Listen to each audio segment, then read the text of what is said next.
그날은 평범한 오후였어요.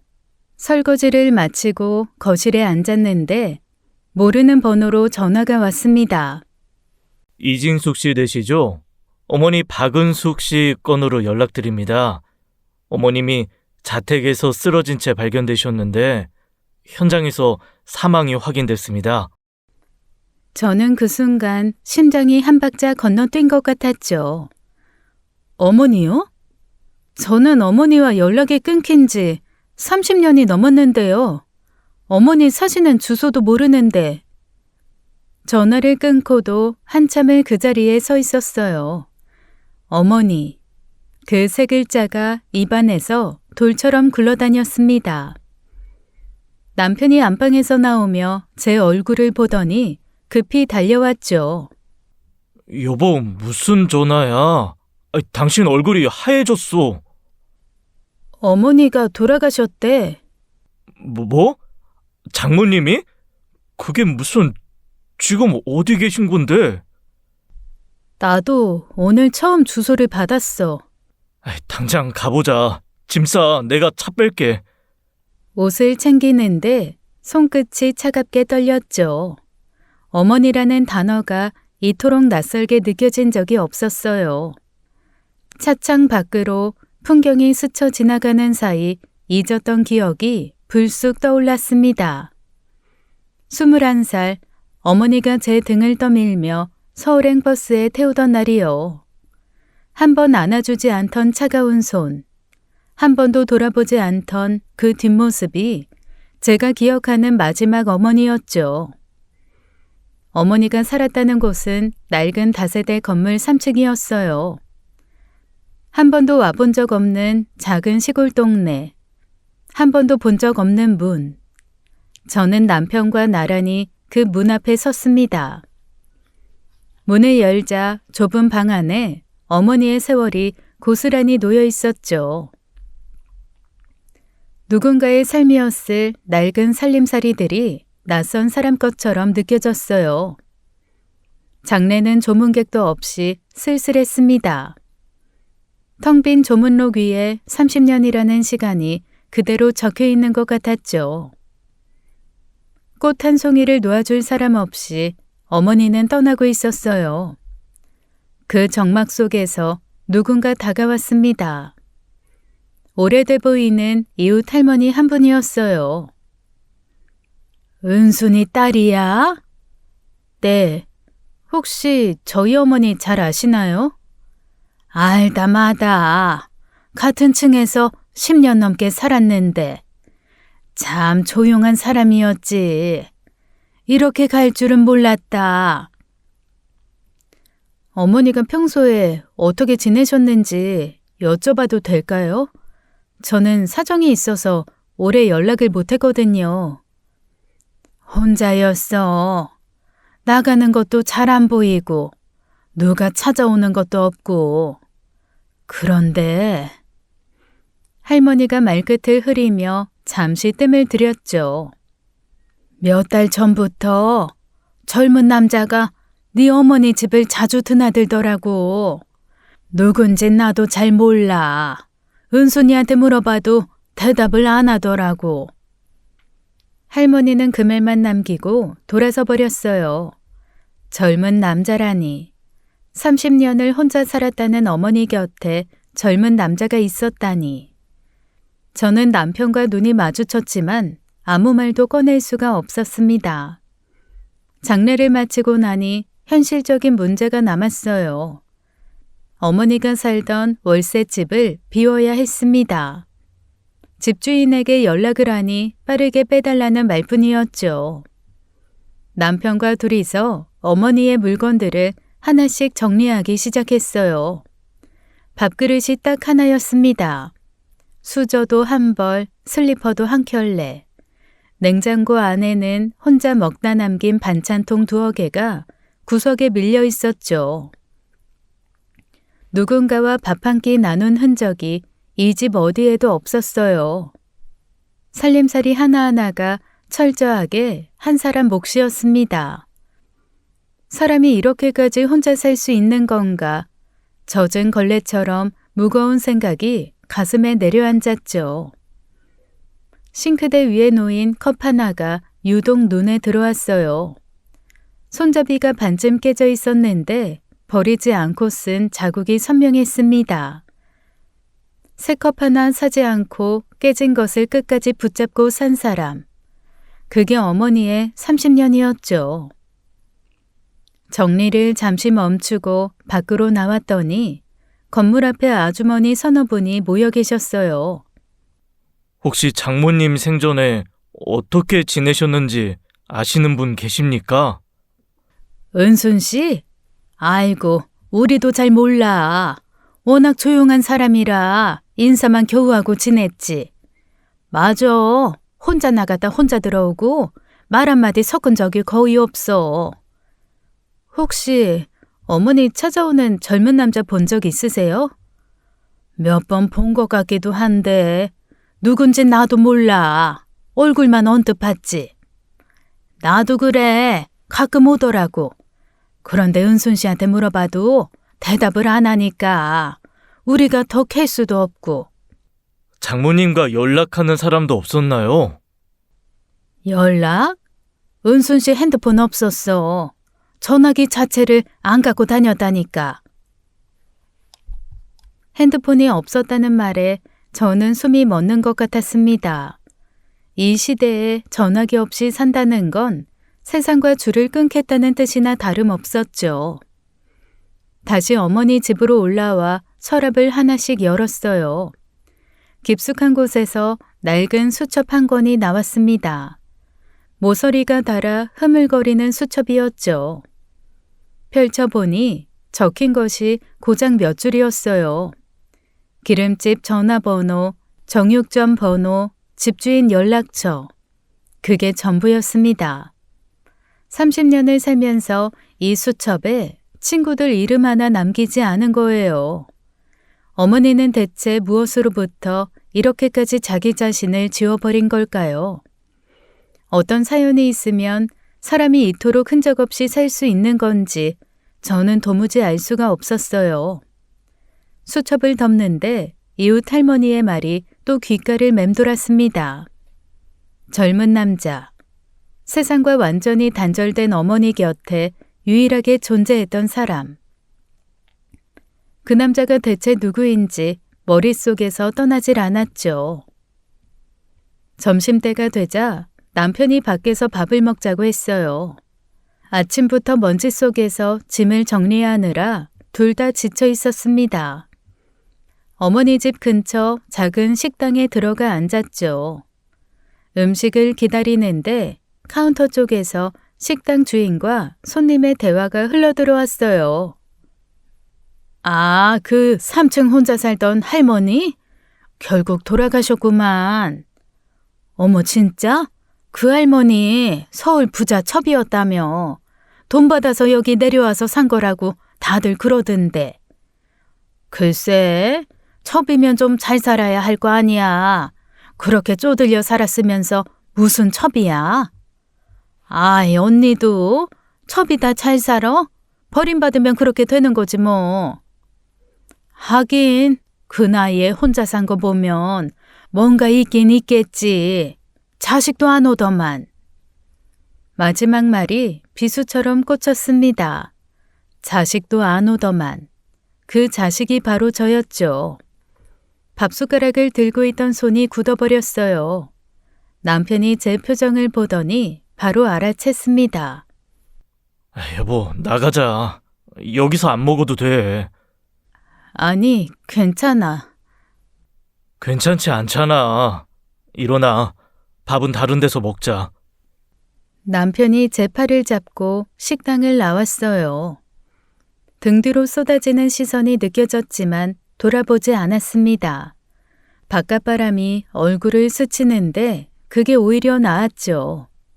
어머니 집으로 돌아와 다시 짐 정리를 이어갔어요. 아까 그 말들이 머릿속에서 자꾸 되살아나 손에 힘이 없었습니다.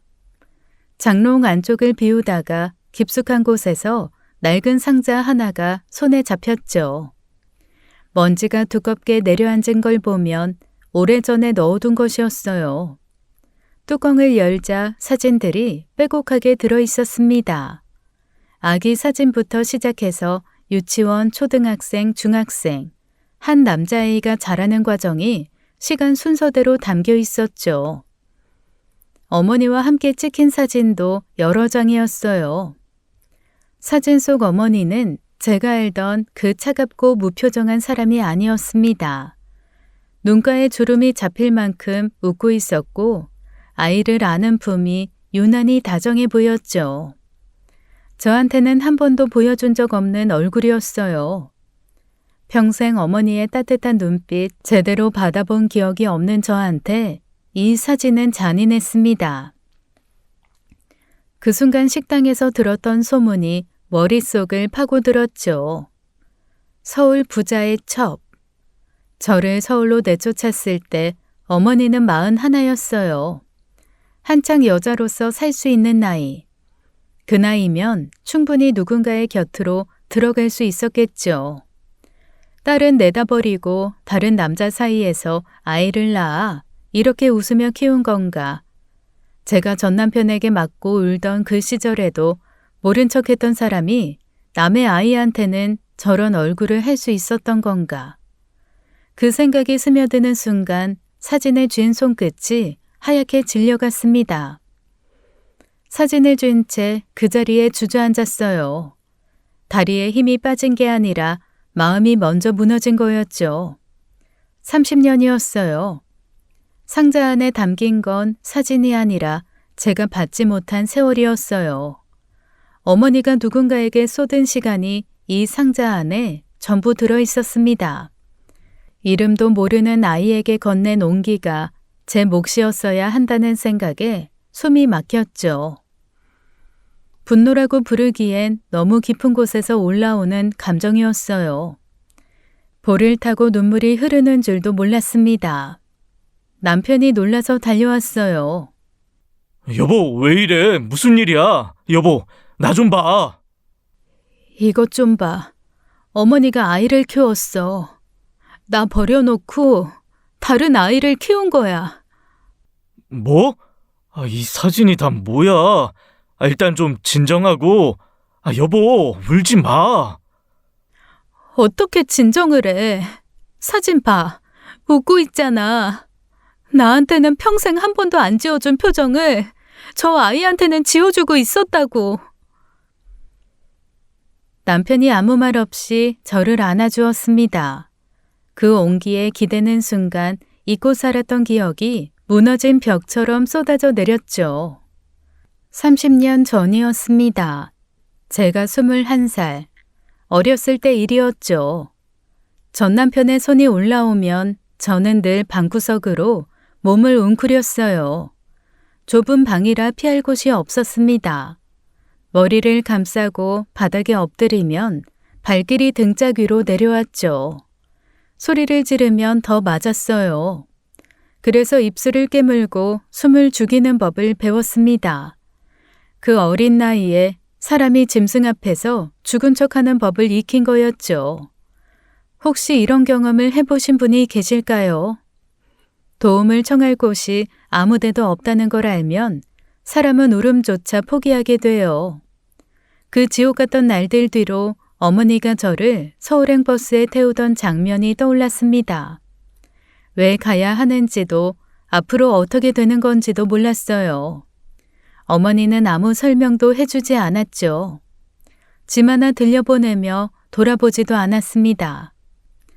외삼촌 집 문 앞에 혼자 서 있던 그날 밤 공기가 아직도 피부에 남아있죠. 초인종을 누르는 손이 떨렸고 외삼촌 얼굴에 스친 당혹스러운 표정이 지금도 선명해요. 그때 저는 알았습니다. 아, 나는 이제 갈 곳이 없는 사람이구나. 그 뒤로 한 번도 연락이 안 됐어. 전화번호도 주소도 아무것도 몰랐어. 어머니가 완전히 사라져버렸거든. 외삼촌한테 물어도 모른다고 했지. 30년 동안 딸이 살았는지 죽었는지도 확인도 안 한 사람이야. 그랬구나. 힘들었겠어. 그런 사람이 다른 애한테는 저런 표정을 지을 수 있었던 거야. 내가 그렇게 아무것도 아닌 사람이었어? 남편은 대답 대신 제 손을 꼭 잡아주었어요. 그 힘이 저를 간신히 붙잡아 주었습니다. 한참을 그렇게 앉아 있다가 눈물을 닦았죠. 사진 속 아이의 얼굴을 다시 들여다보았어요. 이 아이가 누구인지 반드시 알아내야 했습니다.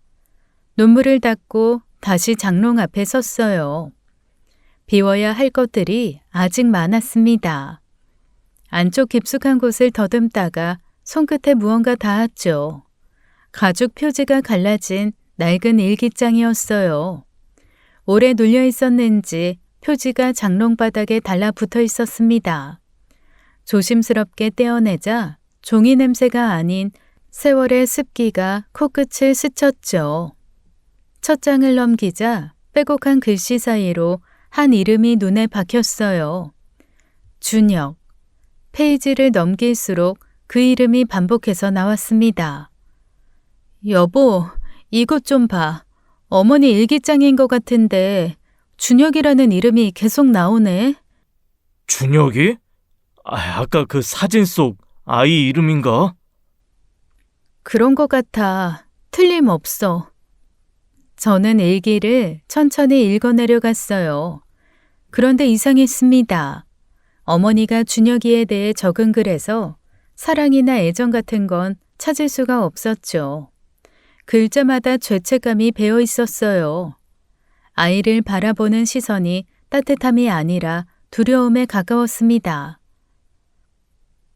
오늘도 준혁이가 웃었다. 그 웃음이 나를 찌른다. 이 아이에게 내가 해준 것이 과연 옳은 것이었나. 사랑하는 아이에 대해 이렇게 적는 어머니가 세상에 어디 있을까요? 마치 빚을 갚듯 아이를 키우고 있는 사람의 문장이었죠. 이상해. 어머니가 이 아이를 사랑해서 키운 게 아닌 것 같아. 일기 전체가 죄책감 투성이야. 아이한테 미안해하고 두려워하고 있어. 두려워한다고? 자기 아이를 왜 두려워해? 그러니까 난 어머니가 자기 아이를 사랑으로 키운 거라고 생각했는데 이건 전혀 그런 느낌이 아니야. 혹시 남의 아이를 맡아 키운 건 아닐까? 그래서 들킬까봐 두려웠던 거 아니야? 그것도 생각해 봤는데 그러면 죄책감까지 느낄 이유가 없잖아. 단순히 맡아 키운 거면 이렇게까지 괴로워할 리가 없어. 남편도 쉽게 답을 내리지 못했죠. 일기를 넘기던 제 손이 한 페이지에서 멈췄어요. 글씨가 유난히 흐트러진 그 줄에 이렇게 적혀 있었습니다. 이 아이가 내가 누군지 알게 되는 날이 오면 나는 어떻게 해야 하나. 심장이 서늘하게 식었죠. 어머니가 낳은 아이라면 자기 정체를 숨길 이유가 없어요. 내가 누군지 알게 되는 날이라뇨. 저는 상자에서 사진을 다시 꺼내 들었습니다. 아기 때부터 청년까지 자라온 그 얼굴을 찬찬히 들여다보았어요. 이 아이는 대체 누구인 걸까요? 처음 품었던 제 의심과 확신이 보잘것없이 모래처럼 흩어지고 있었습니다. 일기장을 계속 읽어 내려갔어요. 준혁이에 대한 죄책감 사이사이로 한 사람의 이름이 자꾸 눈에 걸렸습니다. 이명재 선생님이 또 돈을 보내주셨다. 이명재 선생님이 아니었으면 준혁이를 어떻게 키웠을까? 몇 페이지를 넘겨도 그 이름은 끊이지 않았죠. 어머니의 삶 전체를 금전적으로 떠받치고 있던 사람이었어요. 가게 이름이나 집주인 연락처밖에 없던 수첩의 주인인 어머니에게 이런 사람이 있었다는 것 자체가 의외였습니다. 이명재, 이 이름 어디서 본 것 같아. 어디서? 수첩, 어머니 수첩에 있었어. 저는 서랍에서 수첩을 꺼내 급히 뒤졌습니다. 가게 번호들 사이에 유일하게 사람 이름이 적힌 번호가 하나 있었죠. 이명재. 그 옆에 주소까지 적혀 있었어요. 세상과 모든 줄을 끄는 어머니가 유일하게 남겨둔 사람이었습니다. 손이 떨렸지만 바로 전화를 걸었죠. 신호음이 길게 이어지다 누군가 받았어요. 목소리가 낮고 굵은 고령의 남성이었습니다. 안녕하세요. 이명재님 되시나요? 저는 박은순 씨 딸 이진숙이라고 합니다. 혹시 저희 어머니와 어떤 관계이신지 여쭤봐도 될까요? 누구요? 나는 아무것도 모르는 사람이요. 어머니 일기장에 선생님 이름이 계속 나옵니다. 오랫동안 어머니를 도와주신 것 같은데 잠깐만 얘기를 좀. 됐소. 나는 당신이 누군지도 모르고 할 말도 없습니다. 전화가 일방적으로 끊겼어요. 귀에서 떨어지지 않는 끊긴 신호음을 한참 듣고 서 있었습니다. 모른다고 했지만 그 목소리에는 모르는 사람의 담담함이 아니라 감추려는 사람의 날이 서 있었죠. 여보, 이 사람 직접 찾아가야 할 것 같아. 수첩에 주소도 같이 적혀 있어. 지금? 거기가 어딘데? 멀어도 가야 돼. 이 사람이 뭔가 알고 있어. 전화 끊는 방식이 모르는 사람 태도가 아니었어. 진짜 모르는 사람이면 저렇게 급하게 끊을 이유가 없잖아. 남편은 잠시 생각하더니 고개를 끄덕였어요. 우리는 다음 날 아침 그 주소를 향해 출발하기로 했습니다. 다음 날 아침 일찍 출발했어요. 내비게이션이 안내한 곳은 작은 도시 외곽의 조용한 주택가였습니다. 대문 앞에서 초인종을 눌렀죠. 잠시 뒤 문이 열리며 고령의 남성이 모습을 드러냈어요. 저는 그 얼굴을 보는 순간 숨이 멎었습니다. 저희 어머니 장례식에 오셨던. 뭐? 확실해? 조문객이 거의 없어서 얼굴을 다 기억해. 분명히 오셨었어. 맞죠, 선생님? 남성의 눈빛이 흔들렸죠. 전화로는 저희 어머니를 모른다고 끊었지만 실제 어머니 장례식에 다녀간 사람이었습니다. 모른다는 말이 거짓이라는 증거가 눈앞에 서 있는 셈이었죠. 어르신, 저는 사위 되는 사람입니다. 장모님을 오랫동안 도와주신 것 같은데 어떤 사이셨는지 여쭤봐도 되겠습니까? 오랜 친구였네. 그 이상도 이하도 아니요. 혹시 어머니와 남녀 사이가 아니었을까 하는 생각이 스쳤지만 남성의 말투에는 그런 감정의 기색이 전혀 없었어요. 의리에 가까운 무언가가 느껴졌습니다. 장모님 댁에 젊은 남자가 자주 드나들었다는 이야기를 들었습니다. 혹시 그 청년이 누군지 아십니까? 동네 소문을 들은 거요. 그것 때문에 찾아왔소. 네, 이웃들한테 들었습니다. 그 소문은 사실이 아니라네. 사람들이 지어낸 거요. 그러면 그 청년이 대체 누구예요? 어머니 아들인 건가요? 준혁이는 절대 은숙 씨 아들이 아니요. 그건 분명히 말해두겠습니다. 어머니 아들이 아니라고요? 그러면 누구예요? 왜 어머니가 그 아이를 키운 거예요? 더 이상은 내가 할 말이 아닙니다. 선생님, 제발요. 전 어머니에 대해 아는 게 아무것도 없어요. 30년 동안 아무것도 몰랐단 말이에요. 어머니가 어떻게 살았는지, 왜 연락을 끊었는지 아무것도요. 남성은 한참 저를 바라보다 무겁게 입을 열었죠. 30년간 왕래도 없던 어머니였잖소. 이제 돌아가셨다고 뭐 달라질 게 있겠소? 이진숙 씨 원래 살던 곳으로 돌아가세요. 다 잊고 당신 삶을 사시오. 그게 은순 씨가 원했던 길이요.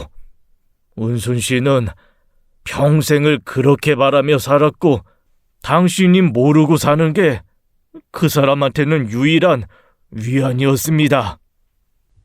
남성은 그 말을 끝으로 자리에서 일어나 안쪽으로 들어가 버렸어요. 현관문이 닫히는 소리가 울렸습니다.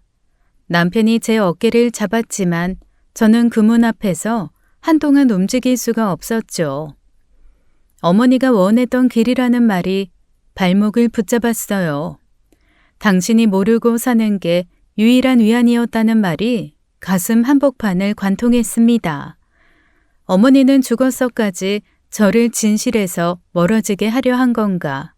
그 의문이 머릿속에 단단하게 뿌리를 내렸죠. 어머니 집으로 돌아온 뒤 남편과 마주 앉았어요. 여보, 나 준혁이를 직접 찾아보고 싶어. 어머니 아들도 아니라면서 어머니가 키운 아이잖아. 분명히 뭔가 있어. 그래, 나도 그 생각은 같아. 근데 어디서부터 찾지? 이명재 씨는 입을 안 열 거고. 알만한 사람이 누가 있을까? 삼촌은 벌써 10년 전에 돌아가셨고. 한참을 궁리하다 장례식 날이 떠올랐죠. 텅 빈 조문록에 이름을 남긴 사람이 한 명 있었습니다. 이모님이었어요.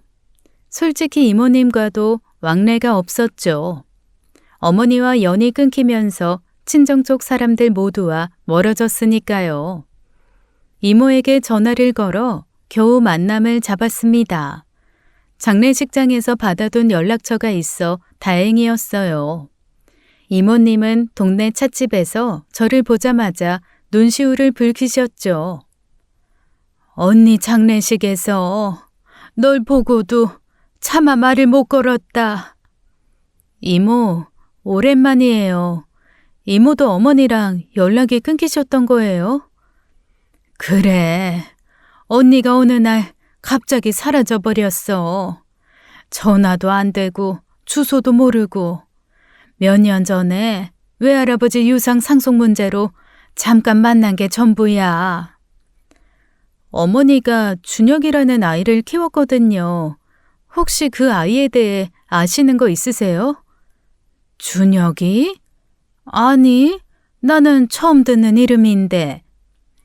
역시나 이모님도 아는 게 없었어요. 어머니는 가족에게조차 완벽하게 자신을 감춘 거였습니다. 더 물어봐야 소용이 없다는 걸 알았죠. 이모, 감사합니다. 오늘 이렇게라도 뵙게 돼서 다행이에요. 그때 이모님이 갑자기 제 손목을 잡았습니다. 아, 잠깐, 진수가. 아까 그 준혁이라는 이름 듣고 갑자기 생각난 게 있어. 뭔데요? 그때 상속 문제로 언니를 만났을 때 언니 옆에 젊은 남자가 하나 있었거든. 그 청년 얼굴이 이상하게 계속 마음에 걸렸어. 왜요? 뭐가 마음에 걸리셨는데요? 이모님은 말을 멈추고 주변을 살피셨어요.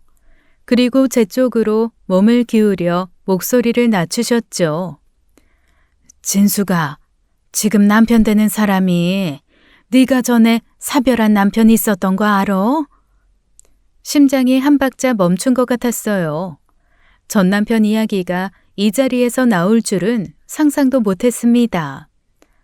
네, 다 알아요. 우리 부부 사이에 숨기는 거 없어요. 이모, 그냥 말씀하세요. 이모님은 찻잔을 내려놓고 한숨을 깊게 쉬셨어요. 무언가를 꺼내야 할지 말아야 할지 마지막까지 저울질하는 얼굴이었죠. 그 청년이 네 전 남편이랑 너무 닮았어. 나도 보는 순간 깜짝 놀랐다. 눈매며 턱선이며 어쩜 그렇게 빼닮았는지. 그래서 그때부터 마음에 걸렸던 거야. 찻잔을 잡고 있던 제 손에서 힘이 빠졌어요. 쨍그랑하며 그만 찻잔을 놓치고 말았죠. 전 남편은 제 인생에서 완전히 묻어버린 단어였습니다.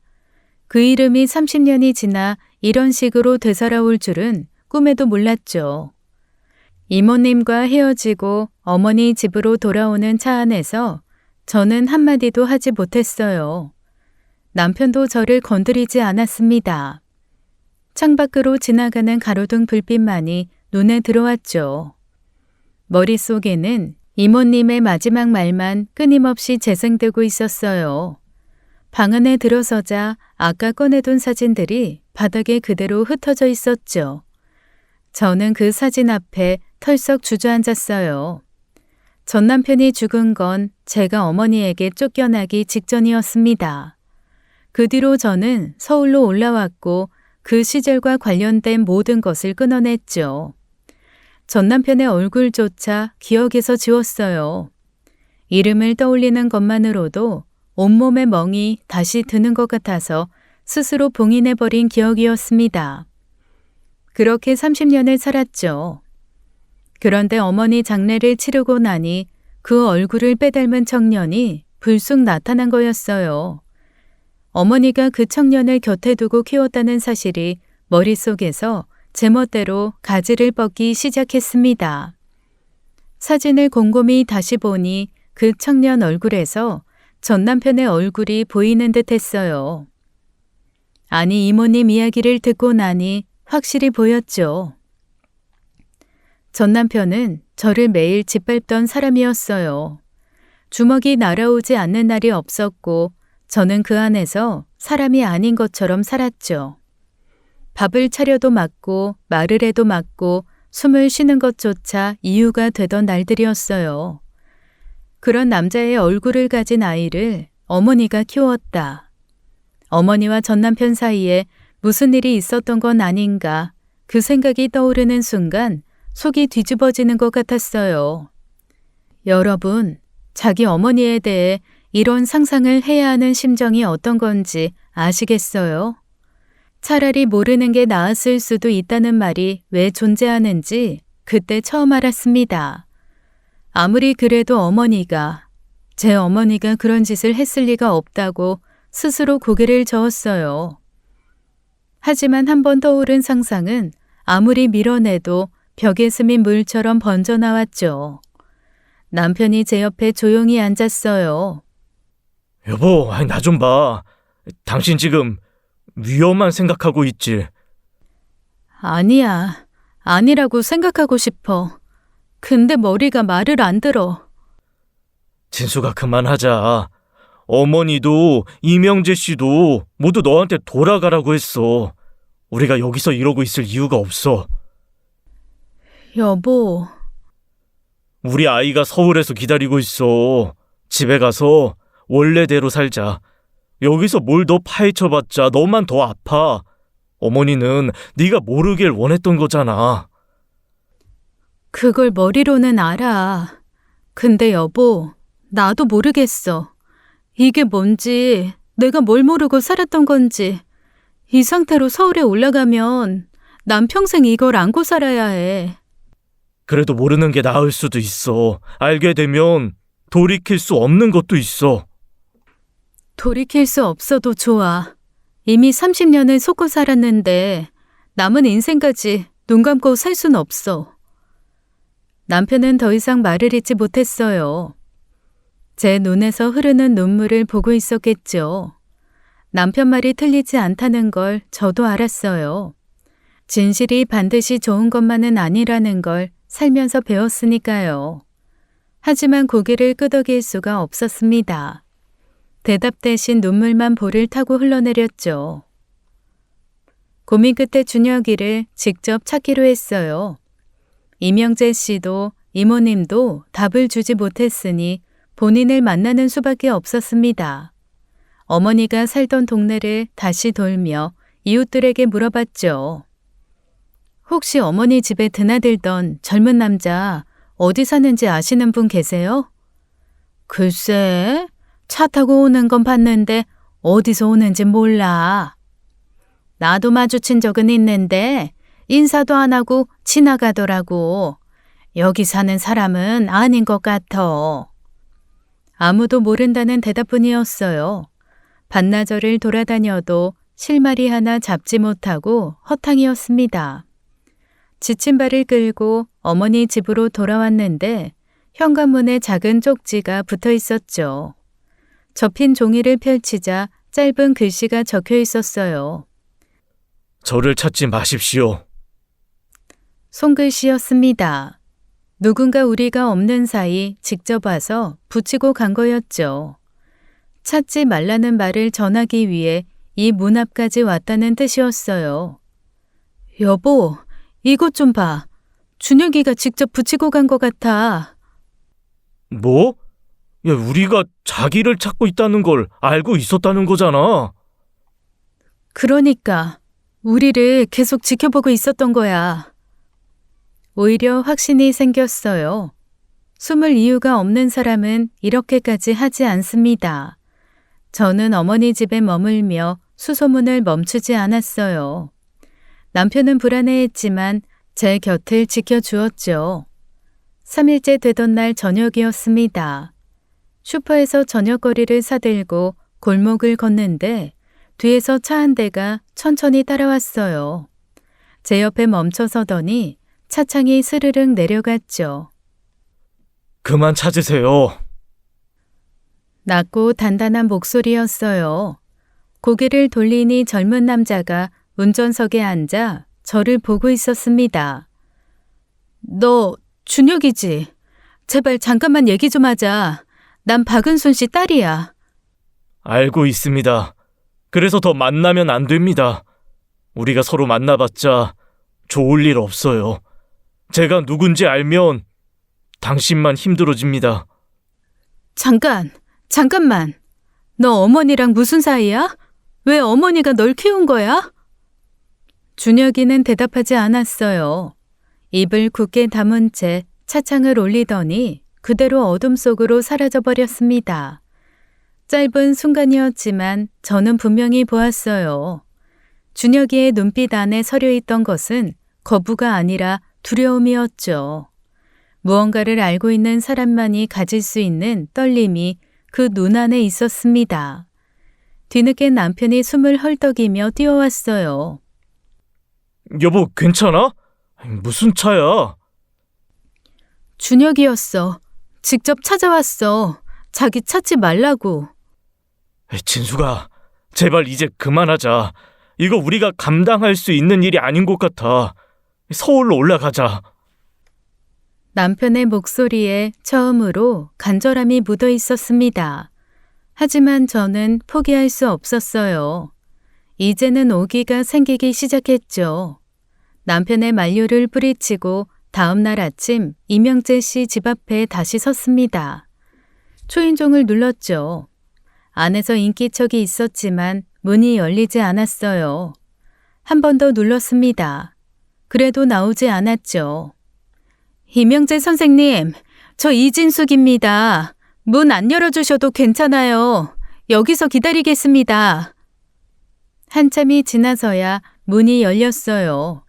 이명재 씨는 지친 표정으로 저를 내려다보았습니다. 또 왔습니까? 할 말 없다고 했잖소. 선생님이 할 말이 없으셔도 저는 물을 말이 있어요. 문 앞에서라도 듣겠습니다. 돌아가시오. 나는 정말 아무것도. 이명재 씨가 문을 닫으려 했죠. 저는 물러서지 않았어요. 그 얼굴에서 거짓말이 보였습니다. 모르는 사람의 눈은 저렇게 흔들리지 않아요. 피하려는 눈과 감추려는 눈은 전혀 다른 빛을 가지고 있었죠. 참고 있던 감정이 한꺼번에 터졌어요. 그 아이가 혹시 우리 어머니하고 제 전남편 사이에서 나온 아이예요? 그런 거예요? 이명재 씨 얼굴이 순간 벌겋게 달아올랐습니다. 뭐라고? 지금 무슨 소리를 하는 거야? 감히 은순 씨를 그따위로 생각해? 그 사람이 어떤 사람인 줄이나 알고 이딴 소리를 하는 거야? 그러면 말을 해주세요. 아무도 진실을 안 알려주니까 이런 생각밖에 안 드는 거잖아요. 저보고 어쩌라고요? 입 다물어! 어미를 그렇게 모독하면서 진실을 알겠다고? 네가 지금 네 입으로 무슨 말을 하고 있는지는 알아? 모르니까 이러는 거예요. 30년 동안 아무것도 모르고 살았어요. 어머니가 뭘 했는지, 왜 저를 버렸는지, 그 아이가 누군지 아무것도요. 선생님이 진실을 말해주시면 이런 끔찍한 상상 안 해도 된다고요. 골목에 제 고함이 울려 퍼졌어요. 옆집 커튼이 슬쩍 젖혀지는 게 보였지만 신경 쓸 여유가 없었습니다. 이명재 씨는 거칠게 숨을 몰아쉬며 한참 동안 저를 바라보았어요. 분노로 가득했던 눈빛이 서서히 가라앉더니 어떤 체념 같은 것이 그 자리를 채웠죠. 남편이 한 발 앞으로 나서며 조용하지만 단단한 목소리로 말했어요. 어르신, 저희도 이렇게까지 하고 싶지 않습니다. 하지만 아내가 이 상태로는 원래 살던 세상으로 돌아갈 수가 없습니다. 제발 부탁드립니다. 그제야 이명재 씨가 한 발 물러서며 현관을 열었습니다. 들어오세요. 둘 다. 좁은 거실에 마주 앉았어요. 아무도 먼저 입을 열지 않는 침묵이 방안을 무겁게 눌렀죠. 오랫동안 바닥만 보다가 이명재 씨가 천천히 입을 열었어요. 나는 30년 전 당신 어머니 부탁을 들어준 사람입니다. 나는 운순 씨 오랜 친구였고 산부인과 의사였소. 산부인과. 그 세 글자가 귓속으로 들어오는 순간 온몸의 피가 멈추는 것 같았어요. 의자에 앉아 있는데 바닥이 꺼지는 느낌이었죠.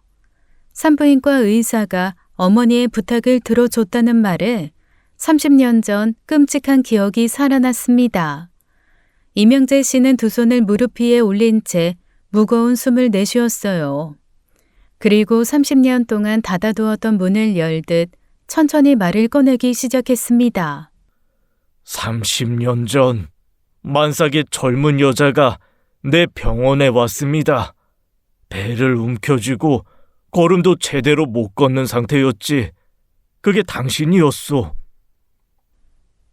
전 남편이 죽고 며칠 뒤 만삭의 배를 움켜쥐고 산부인과를 찾았던 날, 매일 맞으면서도 뱃속 아이만은 지켜야 한다고 이를 악물었던 그때가 떠올랐습니다. 기억나요. 그때 산부인과에 갔더니 사산이라고, 이미 죽었다고 제 아이가. 이명재 씨가 고개를 천천히 저었어요. 그 움직임 하나에 제 30년이 통째로 흔들렸습니다. 사산이 아니었습니다. 네? 아이는 살아있었고 내가 제왕절개로 꺼내서 건강하게 태어났소. 귀가 먹먹해지는 것 같았어요. 살아있었다는 말이 한국어인데도 이해가 되지 않았습니다. 살아있었다고요? 그러면 왜 저한테 제 아이가 죽었다고 한 거예요? 당신 어머니가 부탁한 거요. 아이가 태어난 걸 딸에게 절대 알리지 말아달라고. 사산이라고 말해달라고. 나도 처음엔 거절했지. 의사로서 할 짓이 아니니까. 하지만 은순 씨가 무릎을 꿇더군요. 내 앞에서 제발 이 아이만은 자기가 데려가겠다고. 어머니가 무릎을 꿇었다고요? 왜요? 대체 왜 그런 짓을 한 거예요? 제 아이를 왜 빼앗은 거냐고요? 빼앗은 게 아니요. 지킨 거요. 뭘 지켜요? 엄마한테서 아이를 떼어놓는 게 어떻게 지키는 거예요? 이명재 씨는 제 울부짖음을 가만히 받아내고 나서 담담하게 말을 이었어요. 당신이 그 끔찍한 결혼 생활에서 겪은 모든 것을 잊고 새로 시작하길 바란 거요. 그 남자의 아이를 안고 살아가면 자네는 평생 그 지옥에서 빠져나올 수 없다고 은순 씨가 그러더군. 맞는 말이지. 아이를 볼 때마다 그 남자가 떠오를 텐데 젊은 나이에 아이까지 안고 가면 새 삶을 시작할 수도 없다고. 그래서 자기가 대신 키우겠다고 한 거야. 은순 씨가. 딸 대신 자기가 그 짐을 지겠다고. 그러면 그 아이가 지금... 그래. 준혁이가 그 아이네. 자네 아들. 방 안의 공기가 전부 빠져나간 것 같았어요. 아니, 제 안에 쌓아 올린 30년의 모든 것이 한꺼번에 허물어지고 있었습니다.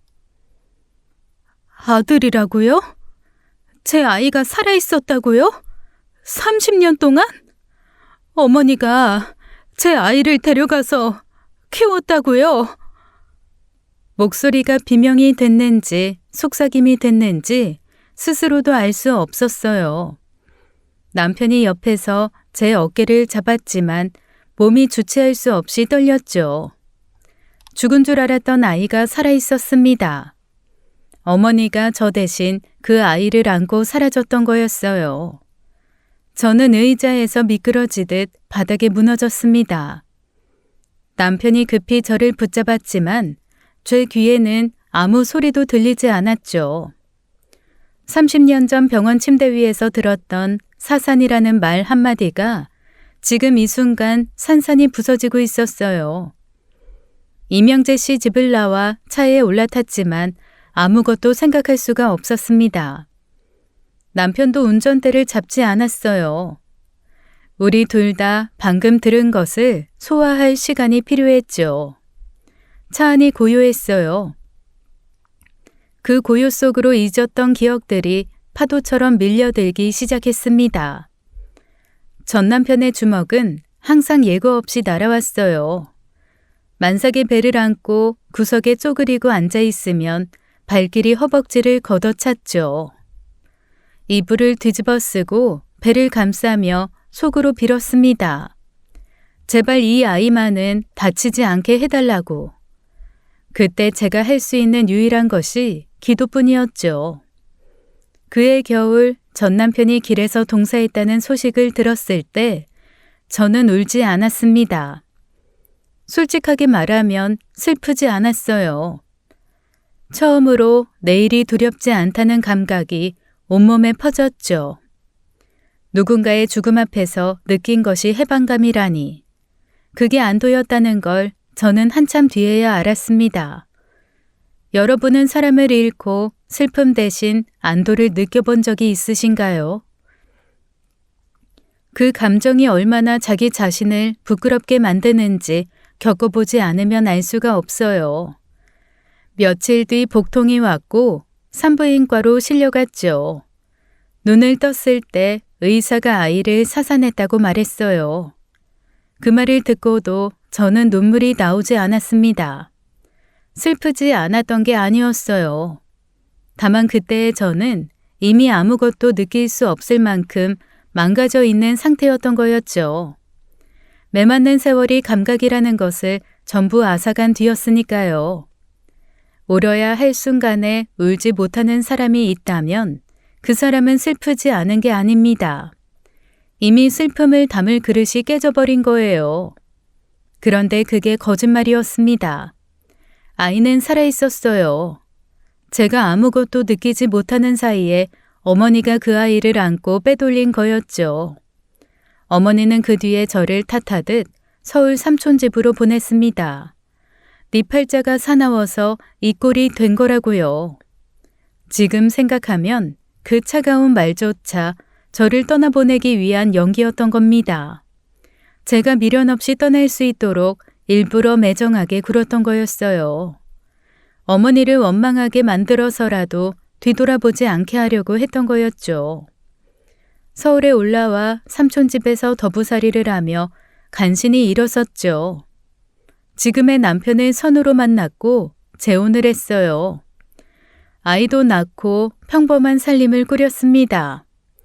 남들이 보기에 괜찮은 삶이었죠. 웃을 수 있게 됐고 밥을 먹으며 맛을 느낄 수 있게 됐고 누군가 손을 올려도 움츠러들지 않게 됐어요. 그 회복이 저 혼자 힘으로 된 줄 알았습니다. 그런데 그 평범함이 어머니가 만들어준 거였어요. 제가 새 삶을 시작할 수 있도록 어머니는 제 아이를 떠안고 혼자 다른 도시로 갔습니다. 핸드폰도 없이 지인도 없이 딸에게 연락 한 번 하지 않고 30년을 버텼어요. 수첩에 사람 이름 하나 남기지 않았던 그 삶이 전부 저 때문이었다는 사실이 제 숨통을 조여왔죠. 남편이 조심스럽게 제 손을 잡았어요. 저는 그 손을 붙잡은 채 소리 없이 오랫동안 울었습니다. 눈물이 턱을 타고 무릎 위로 떨어졌지만 닦을 생각조차 들지 않았죠. 한참을 울고 나서야 머릿속이 조금씩 정리되기 시작했어요. 준혁이를 다시 만나야 했습니다.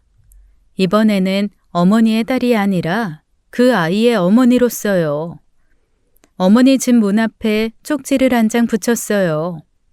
준혁이가 저에게 그랬던 것처럼요. 적은 내용은 딱 한 줄이었죠. 아들아, 연락해라. 그 쪽지를 붙이는 손이 떨렸어요. 아들이라는 글자를 제 손으로 적는 것이 이렇게 무거운 일인 줄 몰랐습니다. 살면서 한 번도 불러본 적 없는 호칭이었죠. 죽었다고 믿은 아이에게 어머니가 처음 건네는 말이 종이 쪽지 한 장이라니. 그것도 참 기구한 일이었어요. 며칠을 기다렸어요. 연락이 올까 안 올까 하루에도 수십 번 전화기를 들여다보았어요. 남편은 아무 말 없이 제 곁을 지켰습니다. 사흘째 되던 날 저녁 모르는 번호로 전화가 왔어요. 쪽지 받습니다. 짧은 한마디였지만 그 목소리를 듣는 순간 심장이 쪼그라드는 것 같았죠.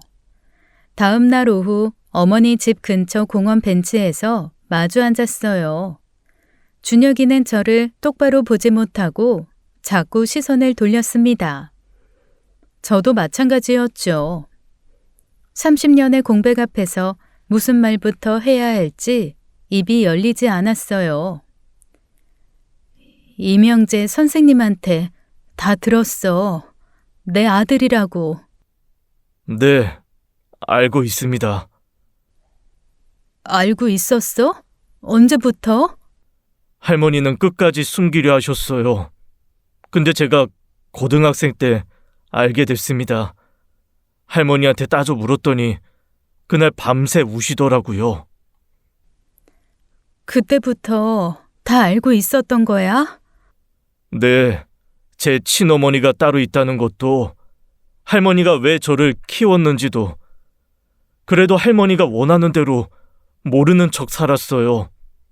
할머니가 그 비밀을 지키는 게 얼마나 힘든 일인지 옆에서 봤으니까요. 죽은 줄 알았던 아이가 눈앞에서 제 출생의 비밀을 담담하게 말하고 있었어요. 저는 할 말을 잃었습니다. 준혁이의 눈가가 붉어지고 있었지만 그 아이도 끝까지 울음을 참고 있었죠. 어머니에게서 물려받은 것인지 감정을 삼키는 법을 일찍 배운 얼굴이었어요. 한참을 침묵 속에 앉아 있다가 준혁이가 먼저 입을 열었습니다. 한 가지 더 말씀드려야 할 게 있습니다. 뭔데? 아버지 죽음 말입니다.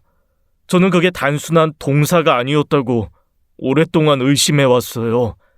할머니가 어머니를 그렇게 급하게 서울로 보낸 것도 그것 때문이라고 생각합니다. 네 아버지 죽음이 단순한 동사가 아니라니. 그게 무슨 뜻이야? 그 진실을 아는 사람이 아직 살아있어요. 당시 사건을 담당했던 형사입니다. 저도 찾아가 봤지만 저한테는 끝내 입을 열지 않았어요. 전 남편의 죽음. 그 겨울밤은 제 기억 속에서 그저 끝이자 새로운 시작이었을 뿐이었어요. 그 죽음에 무언가 숨겨진 것이 있다는 말이 제 가슴속 깊은 곳을 후벼 팠죠. 남편이라면 여기서 멈추라고 했을 겁니다. 하지만 여기까지 온 이상 절반만 알고 돌아갈 순 없었어요. 뚜껑을 연 항아리는 다시 덮을 수 없는 법이니까요. 준혁이는 가방에서 낡은 서류 봉투 하나를 꺼냈습니다. 이건 제가 몇 년에 걸쳐 모은 자료입니다. 아버지 사망 당시 기록들, 당시 경찰 자료, 찾을 수 있는 건 다 해봤어요. 봉투 안에서 나온 종이들은 모서리가 닳고 접힌 자국이 수없이 겹쳐 있었죠. 이 아이가 얼마나 오랫동안 홀로 진실을 쫓아왔는지가 그 주름 하나하나에 새겨져 있었어요. 당시 아버지 사망을 담당했던 형사가 있어요. 홍기수라는 사람인데 은퇴하고 아직 살아 계십니다. 제가 2번 찾아갔는데 2번 다 문전 박대당했어요. 젊은 놈이 남의 집에 와서 지난 일 캐지 말라고. 내가 직접 가면 다를 수도 있어. 난 당사자니까. 형사도 사람인데 당사자 앞에서까지 입을 다물 수 있겠어? 저도 그 생각입니다. 그래서 말씀드린 거예요. 다음 날 아침 준혁이와 나란히 차에 올랐어요. 남편에게는 전화로 상황을 알렸습니다. 혼자 보내기 불안한데 나도 같이 갈까? 아니야. 이건 나하고 준혁이가 가야 해. 당신은 서울에서 애들 봐줘. 끝나면 연락할게. 남편은 걱정하면서도 더 이상 말리지 않았죠. 이미 멈출 수 없다는 걸 알고 있었을 거예요. 형사가 사는 곳은 외진 곳에 자리한 낡은 단독주택이었어요. 페인트가 벗겨진 대문 앞에 서니 이 문 너머에 마지막 진실이 있다는 예감이 들었죠. 준혁이가 초인종을 눌렀습니다. 한참 뒤 마당을 가로지르는 느린 발소리가 들렸어요. 문이 열리자 고령의 남성이 모습을 드러냈죠. 준혁이를 보는 순간 표정이 돌처럼 굳었어요. 또 왔어? 왔다 갔다 하지 말라고 했을 텐데. 오늘은 혼자 온 게 아닙니다. 안녕하세요. 저는 30년 전 그 사건 당시 사망자 아내였던 이진숙입니다. 형사의 눈이 크게 떠졌어요. 저를 위아래로 훑더니 다시 준혁이를 보고 또 저를 보았습니다. 입술이 미세하게 떨리는 것이 보였죠. 들어와, 둘 다. 좁은 거실에 마주 앉았어요. 형사는 오랫동안 아무 말이 없었습니다. 벽식의 초침 소리만 방안을 채웠죠. 형사가 찻잔도 없는 빈 탁자 위에 2 손을 올렸어요. 그 손이 가늘게 떨리고 있었습니다.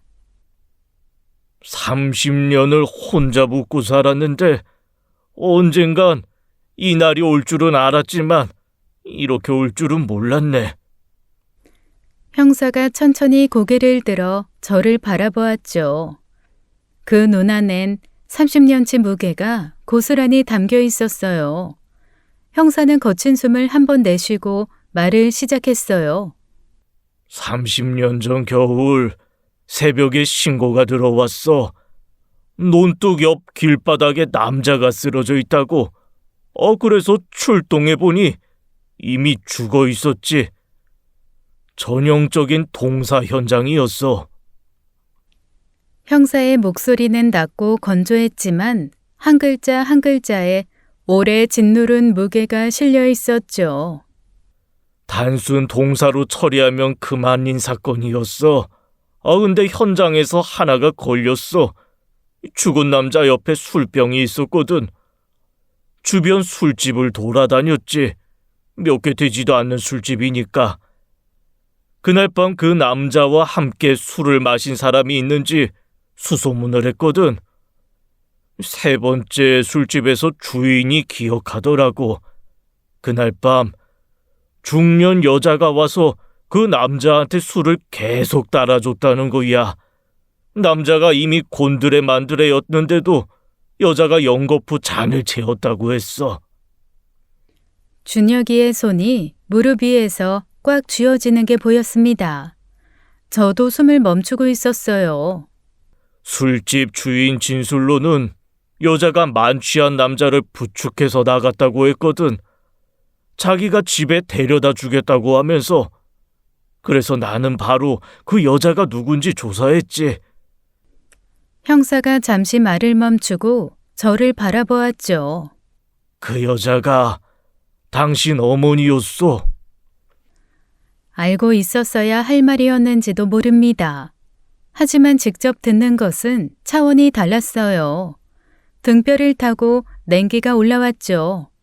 당신 어머니는 만취한 사위를 데리고 술집을 나온 뒤 집까지 데려다 주지 않았소. 한겨울 영하의 밤에 논바닥에 그놈을 눕히고 그대로 떠난 거야. 사위는 그 자리에서 움직이지도 못하고 얼어 죽은 거고. 방안이 얼어붙었어요. 숨을 들이쉬는 것조차 잊었습니다. 나는 그 사실을 알고도 수사를 더 진행하지 않았어. 조사하면서 그 남자가 어떤 인간이었는지 알게 됐거든. 만삭의 아내를 매일 두들겨 팬 놈. 이웃들 진술이 한결같았어. 어떤 할머니는 나한테 그러더군. 그 집에서 밤마다 비명소리가 들렸는데 아무도 말릴 수가 없었다고. 저러다가 저 집 어린 아가씨가 죽겠다고 생각했다고. 그래서 나는 그냥 그놈 사건을 단순 동사로 종결했어. 뭐 죽어야 할 놈이 죽은 거니 어떻게 죽던 무슨 상관이야. 내가 한 그 일이 옳은 일이었는지 틀린 일이었는지 사람들 평가 따위는 관심도 없어. 그저 내가 후회를 안 한다는 거, 그거 하나는 확실하지. 저는 의자 위에 앉아 있었지만 몸이 어디에 있는지 느낄 수 없었어요. 어머니가 그날 밤 무엇을 했는지 이제야 전부 보였습니다. 딸을 때리는 사위를 자기 손으로 죽음의 자리에 눕혔어요. 그리고 그 죄를 혼자 아는 채 딸의 아이를 데리고 세상에서 사라졌죠. 자신을 위한 그 무엇 하나 남기지 않고 30년을 자기 자신을 스스로 가둬버린 거였습니다. 그 좁은 방 밥그릇 하나, 슬리퍼 한 켤레. 그것은 가난이 아니라 스스로에게 내린 형벌이었던 거예요. 저는 아무 말도 하지 못했어요. 옆에 앉은 준혁이의 손을 찾아 꽉 쥐었습니다. 준혁이도 제 손을 놓지 않았죠. 우리 둘 다 어머니가 짊어진 무게의 끝을 비로소 마주한 순간이었어요. 저도 모르게 눈물이 흘러내리고 있었습니다. 형사의 집을 나온 뒤 저와 준혁이는 아무 말 없이 어머니가 살던 집 앞에 나란히 섰어요. 낡은 건물 창문에는 불이 꺼져 있었습니다. 이제는 아무도 돌아오지 않을 그 방을 올려다보며 30년이라는 시간을 처음으로 온전히 마주했어요. 밥그릇 하나로 끼니를 때우던 식탁, 깨진 손잡이를 끝까지 버리지 못한 컵. 그 모든 것이 이제는 완전히 다른 풍경으로 보였죠. 그것은 가난한 노인의 살림이 아니라 스스로에게 선고를 내린 어머니 스스로의 감옥이었습니다. 어머니는 딸을 살리기 위해 사람 하나를 겨울 논바닥에 눕혀 죽였어요. 그리고 그 대가를 단 한 사람에게도 나누지 않고 오롯이 혼자 치렀죠. 딸이 새 삶을 살 수 있도록 손자를 떠안고 스스로 세상에서 지워졌습니다. 저를 탓하며 내쫓던 그 매정한 얼굴이 떠올랐어요. 네 팔자가 사나워 이 꼴이 된 거라던 그 말. 지금 돌이켜보면 그 말 한마디를 내뱉기까지 어머니가 얼마나 자신을 깎아냈을지 가늠조차 되지 않았죠. 딸이 미워해야 떠날 수 있으니까 스스로 악역을 맡은 거였어요. 세상 어디에 이런 사랑이 있을까요? 고마워할 사람도 없이 평생 오해만 받으며 버티는 사랑이요. 준혁아, 앞으로 어떻게 지낼 거야? 준혁이는 바로 대답하지 않았어요. 한참을 어머니 집 창문을 올려다보다가 조용히 말했죠. 할머니가 돌아가시기 전에 마지막으로 하신 말이 있어요. 뭐라고 하셨는데? 네 어머니 곁에 있어달라고 하셨어요. 네가 누군지 알게 되면 반드시 찾아가서 곁에 있어달라고. 그게 할머니가 저한테 남긴 마지막 말이었습니다. 눈물이 멈추지 않았어요. 어머니는 죽는 순간까지 딸 걱정을 하고 있었던 거였습니다. 평생 혼자 짊어진 죄의 무게 속에서도 마지막 숨이 남았을 때 떠올린 것은 결국 저였죠. 자기 목숨이 꺼져가는 자리에서도 딸에게 사람 하나 보내주려 한 거였어요. 저는 준혁이의 손을 잡았어요. 준혁이도 제 손을 잡아주었습니다. 어머니가 30년 동안 이어온 줄이 이제야 제 손에 닿은 것 같았죠. 어머니의 선택이 옳았는지 그른지 저는 지금도 알 수 없어요. 딸을 구하기 위해 한 사람의 죽음을 선택한 어머니. 그 죗값을 30년이라는 세월로 갚은 어머니. 그 선택은 과연 용서받을 수 있는 걸까요? 우리는 가장 가까운 사람이 우리를 위해 무엇을 혼자 감당하고 있는지 과연 얼마나 알고 있을까요? 지금까지 사연 읽어주는 남녀였습니다. 끝까지 시청해주신 여러분 감사드리며 저희는 다음 사연으로 돌아올게요. 감사합니다.